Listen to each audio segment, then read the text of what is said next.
Hello and welcome to the Child Psych podcast. I'm Tanya Johnson, registered psychologist, registered play therapist, co-founder of the Institute of Child Psychology. Today, we're going to be interviewing Rebecca Gosuri, who is a licensed marriage and family therapist, certified in perinatal mental health, internal family systems, and brain spotting. Rebecca is also the founder of Second Street Collective. I'm very excited about today's conversation. We're going to be talking about the good mom, bad mom loop. Welcome, Rebecca. Thanks so much for having me, Tanya. I've been very excited. I know we've been trying to organize this for a while.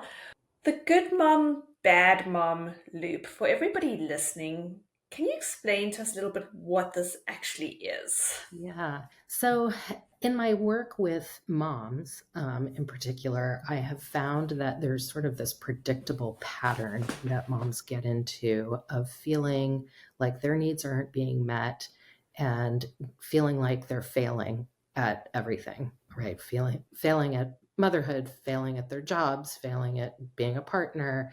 And there's sort of this predictable pattern that happens where when they feel their own needs coming up and not being met, but having a split attention between their own needs and their babies or their child's needs, the child's needs tend to come first, right? I mean, that's what we're quote unquote, supposed to do as good moms. And I'm sort of using air quotes here, right? Because I don't really believe that there's a good mom, bad mom dichotomy, but in society, that's what we're led to believe. So you're either, you're good if you sacrifice yourself for your child, that your needs are less important. But the truth is, both needs are important, both moms and child's needs are important. So when moms begin to want something more for themselves, but they have a competing need of the child, their sort of responsible parts of them come up and inhibit their own desires. And ultimately, then they're going to reach a breaking point at some point, right? And either then there can be, an outburst, right? That's when moms tend to yell or slam doors or walk away or go numb themselves in front of, their phones with their social media. And, that can take the steam out of things for a little while, but it doesn't really get to what's really at the root of the problem, which is that mom's needs are still not being met. And when I'm talking about needs, I don't mean just, her need to eat or take a break or even go to the bathroom herself, right? I mean her inner baby's needs, her deep needs that maybe didn't get met when she was a child. And so the things that are actually hurting inside of her are not being noticed or acknowledged. And so, that can really lead to feeling torn and not sure what to do with yourself as a mom.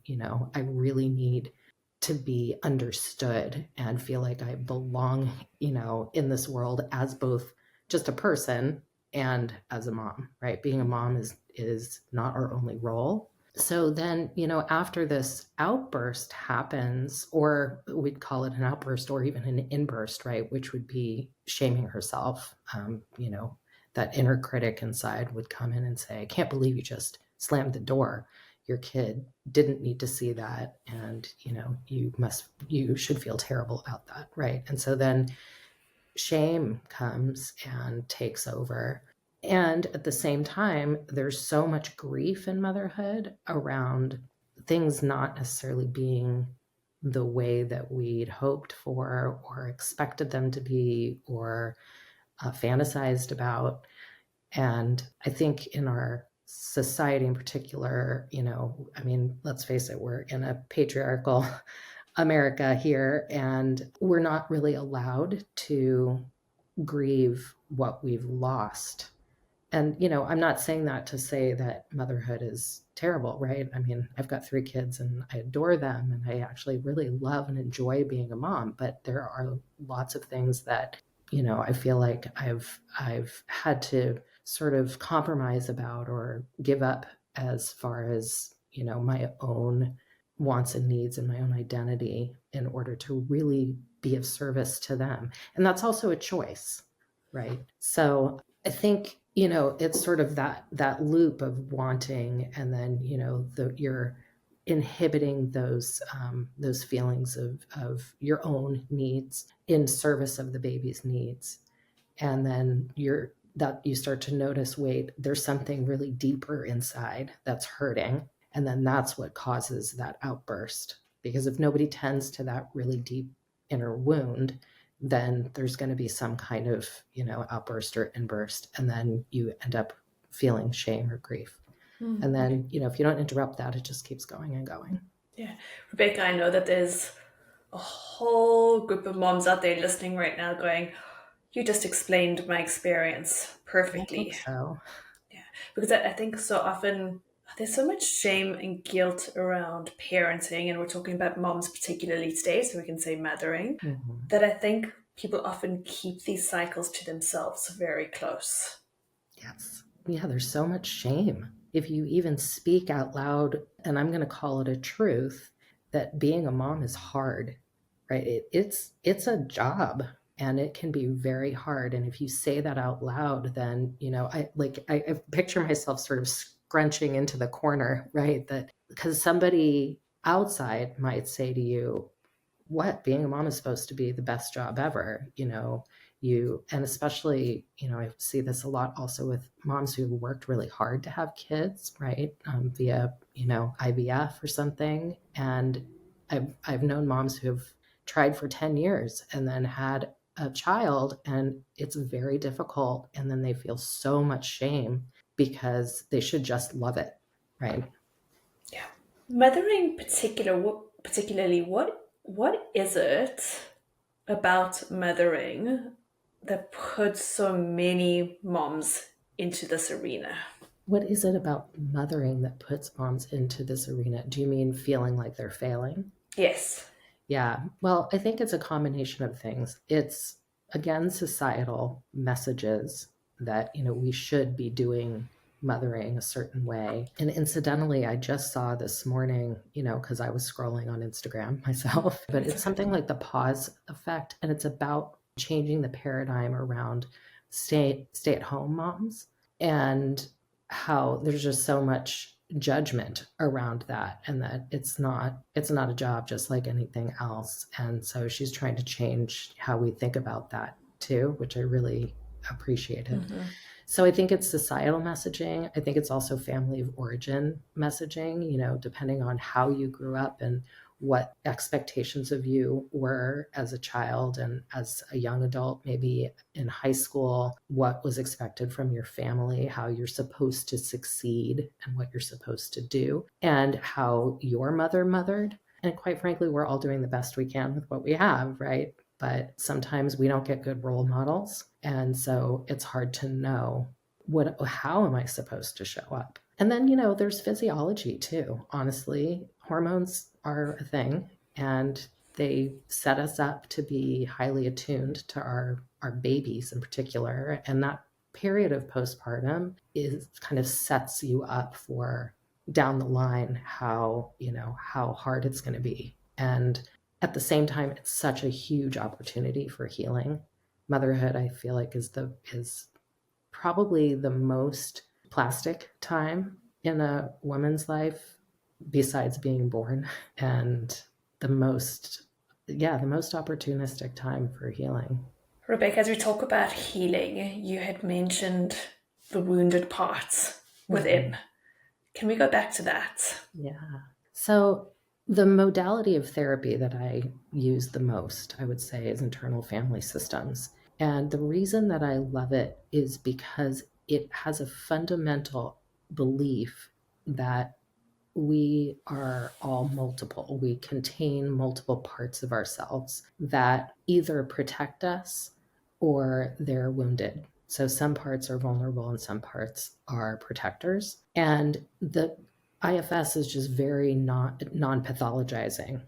We really believe that you're not broken. You were born whole. You remain whole, but these protective parts come in and sort of, derail you sometimes, right? That if you've got an angry part that comes up and starts yelling at your family, there's not going to be any connection in your relationship. But if you can start to understand why you have that angry part come up often, then you have more choices. So to answer your question, usually underneath all of those protective parts are what we would call exiled parts. And those, I would also maybe call them inner babies or inner children that have been wounded throughout your life, whether it's, major trauma or just stressful situations. And those are the ones that really need tending to. And they need tending to from the outside, from people who care, whether it's,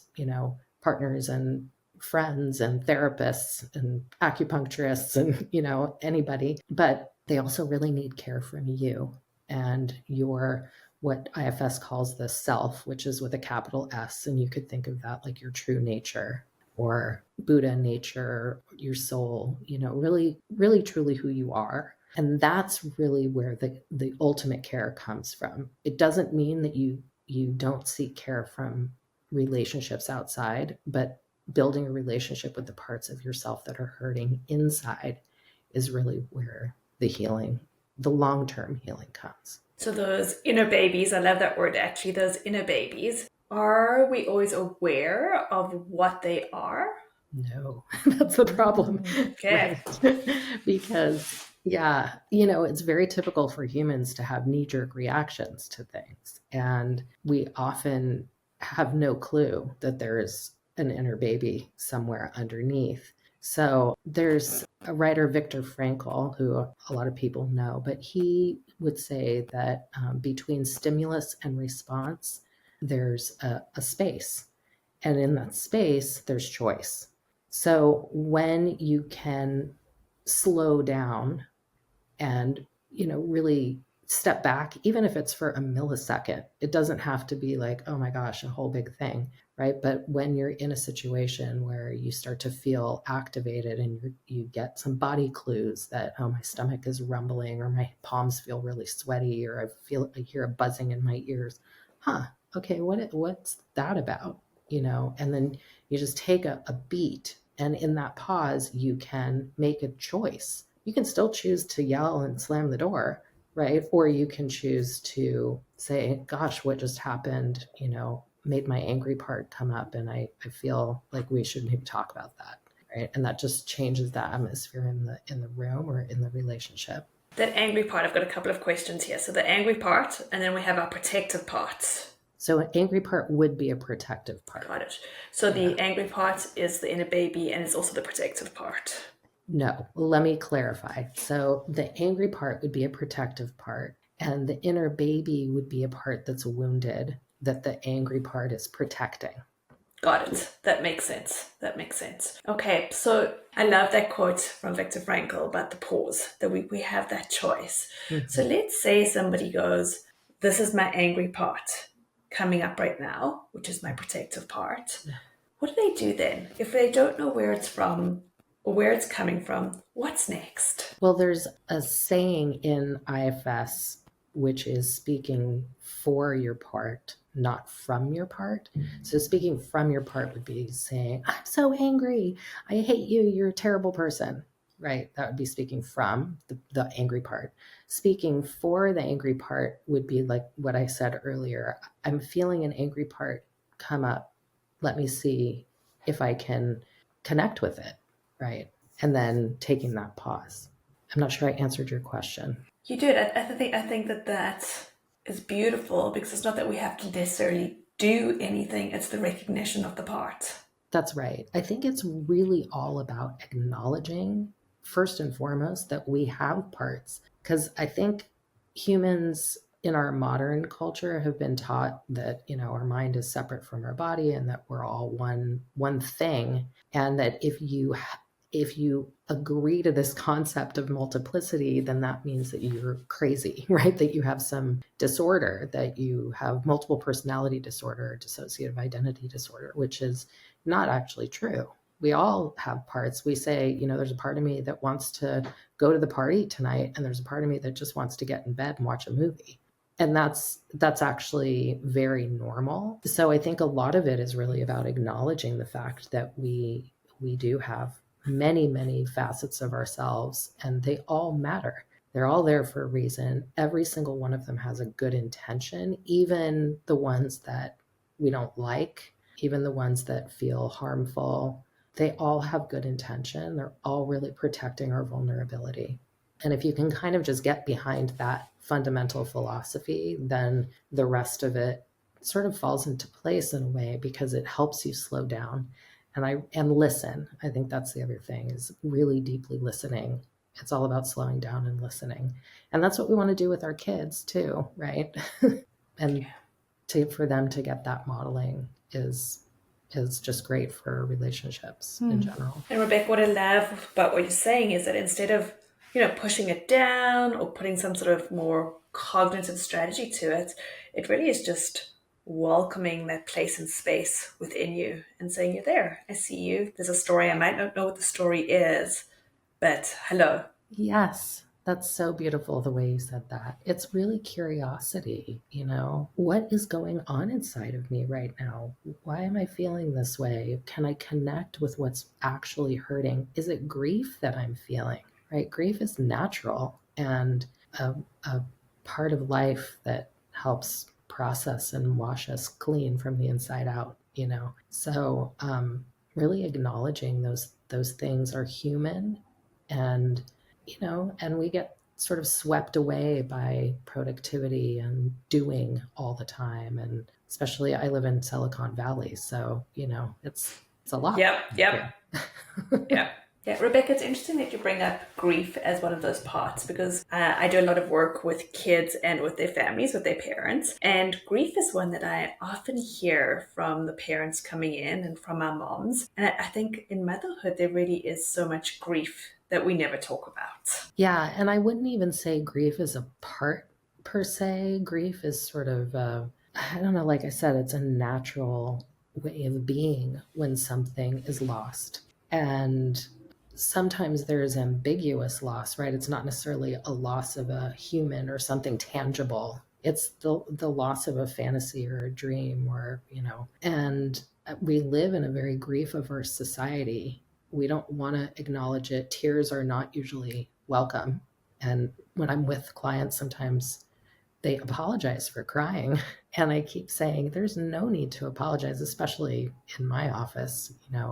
All your tears are welcome. And I had a teacher once who I quote all the time, because I just love what she said.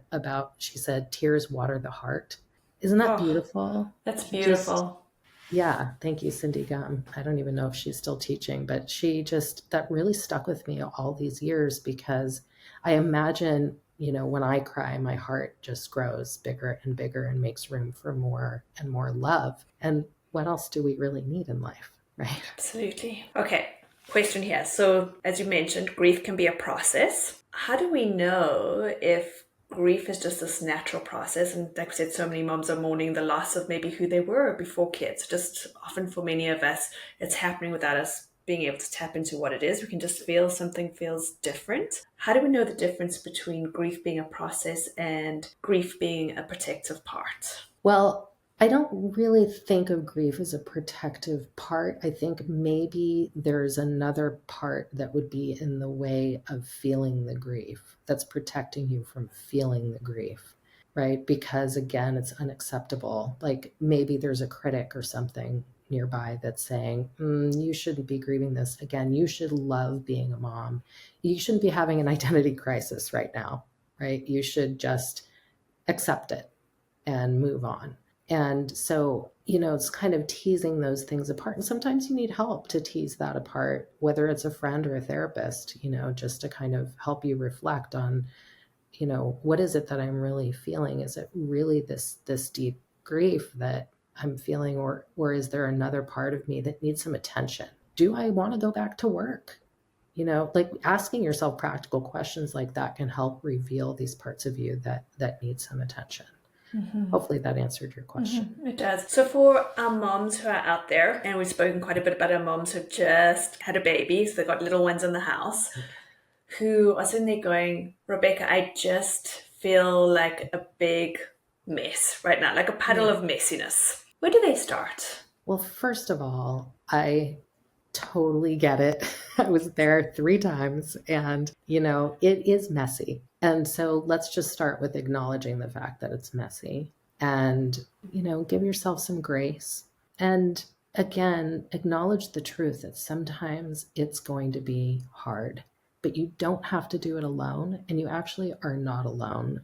I get that there are some moms who are parenting alone, they're single parenting. And I would, encourage you to find your community, whether it's other single moms or friends you can trust, people who will actually really listen to you and not sort of turn things around and make it about them when you're having a hard time. And I think that's part of the reason, quite frankly, why people seek therapists, because it's really truly a place where it can just be about you and nobody else, and you can really be heard. So, finding your community, I think, is really, really important. And not being isolated. I feel like since the pandemic, it has been even worse. And, we've been running an Adjusting to Motherhood group for years. And when I was doing it pre-pandemic, we would have, 20 moms in the room sometimes with their babies and all their gear and everything. And it was a little bit pandemonium actually, but it was really fun and so deep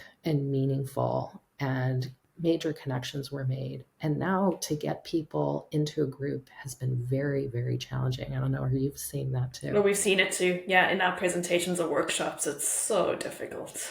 Yeah, it's frustrating because we also know as mental health practitioners that isolation is a risk factor for depression and anxiety and, all of those things. And so we have to find our people.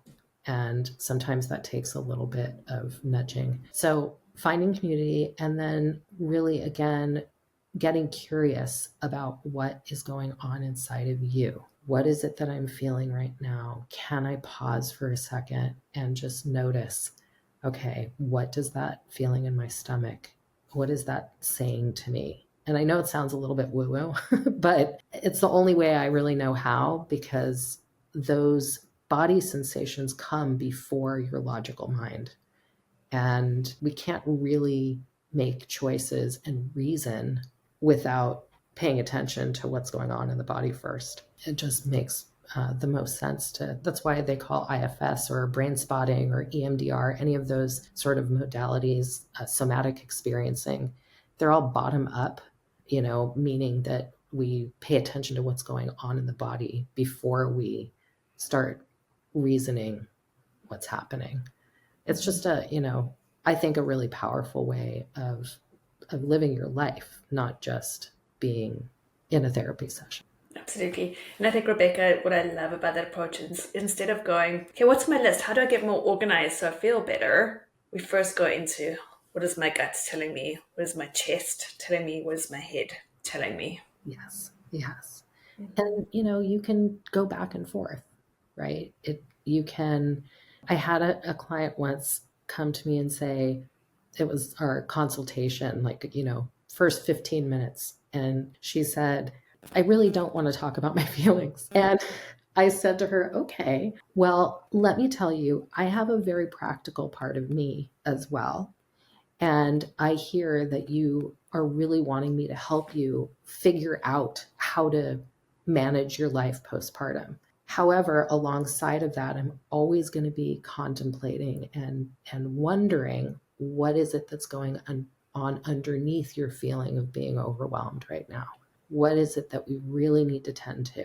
And I'm not going to make you go there right now, because that's just not how I work. And I don't believe it helps to push people past where they are ready to go. But we can also make a list. If you have a part of you that needs to make a list to help get it out of your mind and onto a piece of paper so it's not sitting in your body, great, let's do that. And also let's go to that part of you that's feeling exhausted and find out what it's trying to do for you, what its hopes and fears are.